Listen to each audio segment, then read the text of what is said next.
Okay, next up is our Payment Hub product and the features that it has available for processing your payment batches. So first off, we have what's called the action board. And Mekorma has created a way for your AP staff to save their criteria for how they want their payment batches put together and allows them to process them all from one window. Now, you can still use Mekorma and use the traditional GP windows, but we find that this is much easier and faster to be able to do it all at once. So from the action board, a process can be set up that matches what your AP staff would do on a weekly basis. In this example, the company has three different databases, so Complete Solutions, Balance Business, and Fabricam. And they build batches on a weekly basis based on what's due in the next 7 days. They put all utility bills into one batch, and then there's some employees that get paid out of payables. And so there's a batch for that. And this criteria is saved for them every single week. It knows by the setup what checkbook to use, what type of batch that needs to be created, the currency, all of that information is here. And so they can just click one button and the system will go across company databases. It will create those payment batches for them and come back to this main window.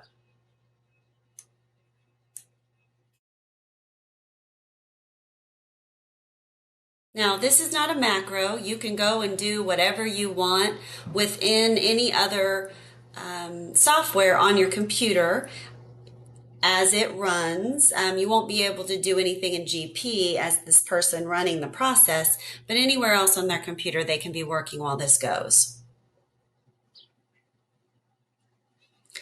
Now you can see from the flashing windows, which can be turned off, that it has moved me into a new company. Now it's moving me into another company. I was originally in Complete Solutions, and when it finishes here in Balance Business, it will log me back into Complete Solutions, and it will show me all of the batches that were created. Now, of course, we're following all of Dynamics GP's rules, so the person processing these batches does have to have access to all of those companies in order for it to be able to smoothly process throughout.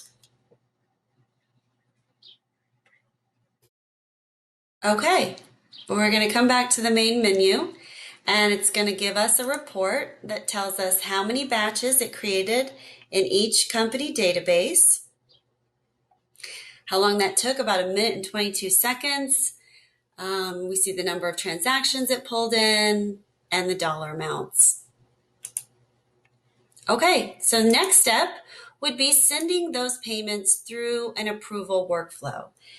Now, earlier you may have seen me using our invoice capture to send invoices through on an invoice approval process.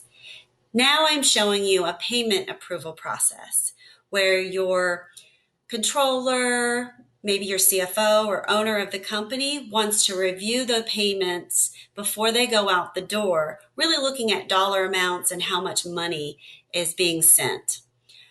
We can highlight all of these at once and request approval so that these can be approved on the payment side. All right, so now everything has been approved. It's going to give me a window. It's going to give me another report. And what it's telling me here is that several of those batches are now pending approval. You can also see that one is fully approved. That's because our secure approval workflow allows you to set up your approval process a lot of different ways. You can actually set up threshold dollar amounts, so payments under a certain dollar amount do not need any additional approval.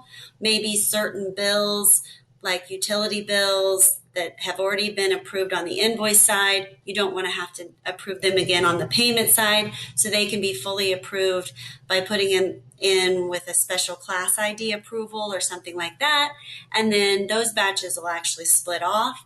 You can see that these two invoices were actually part of this original batch, and then they were split off into a secondary batch so they could be fully approved and you could process that batch right away. Okay, so back here, the triangle or error message that we're getting is just simply to say that these are pending approval. And we can move on to the next step, which would be waiting for your approver to actually review and approve. So we're going to keep seeing those triangles here for the batches that we've sent for approval until we get a notice back from our approvers. So next up, I'm going to show you what it looks like for your approvers to actually review and approve within Power Approvals. All right, now I'm going to show you Mekorma's Power Approvals, and this was designed to work with the Payment Hub for your payment approvers who are out of the office a lot, or maybe they don't get into Dynamics GP. They need a quick and easy way to review and approve those payment batches on the go or from wherever they are. And the Power Approvals links up with our secure approval workflow so they can do that, and also gives them cross-company access for approval. So we've got some pending approvals here. Now they would have gotten an email that would have told them what they're needing to approve, and when they come in here, this is what they would see. So here we have incomplete solutions, a lot of vendor invoices that need to be reviewed for payment. So if we drill in, we can scroll down through here and drill into any one of these. Okay, so here we're seeing all of the vouchers, so all the different vouchers that make up this one $15,000 payment to Ace Travel. We can drill into an individual voucher, and we're seeing the transaction entry information again, so they can see payment terms and all of that. Also, because we have it a completely end-to-end solution, they can also see an image of that invoice. So here would be an invoice image that's coming through for this particular payment.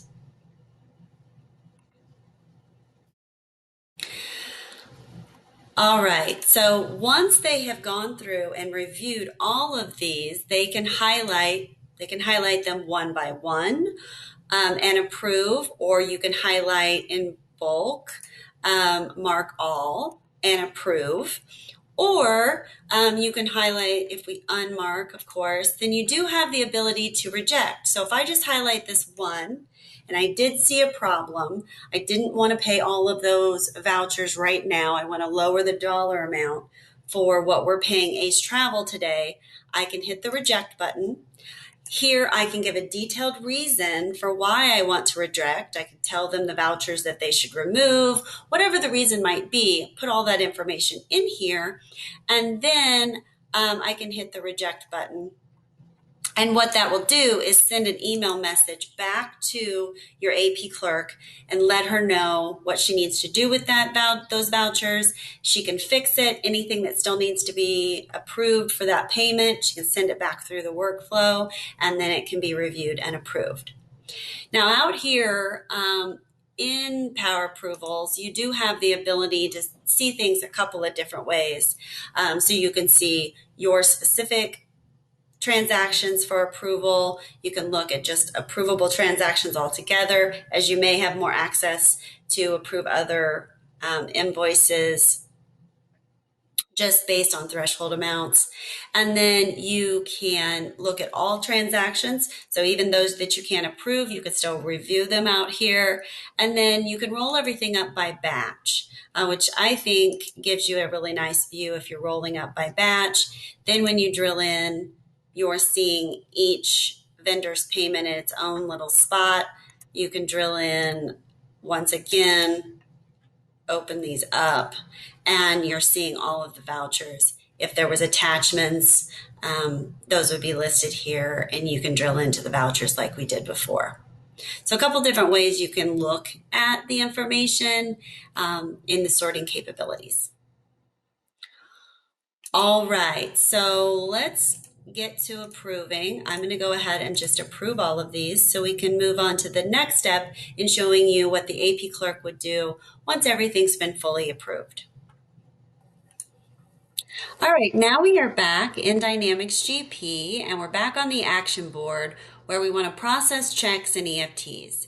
So we can see now we've got lots of batches all together here that are ready for processing across three company databases. And I can highlight them all. I can highlight any one that doesn't have a triangle. Just for ease, I'm going to highlight just a couple of them here and hit process. And it would do the same thing, go across the company databases and process those payments. Now, if they're checks, they're going to send to a printer that's already been designated. And you can go and make sure that everything's okay on the printing process side. If these are EFTs, the system has a way to set up to say, do you want it to go ahead and send the remittance and then post the EFT and then even go ahead and generate the file that you'll need to send off to your bank. That all can happen automatically in this one window with one processing button if you're doing in-house checks and EFTs. So you can see some of these flashing windows. Again, those can be turned off as it goes through and processes everything for us.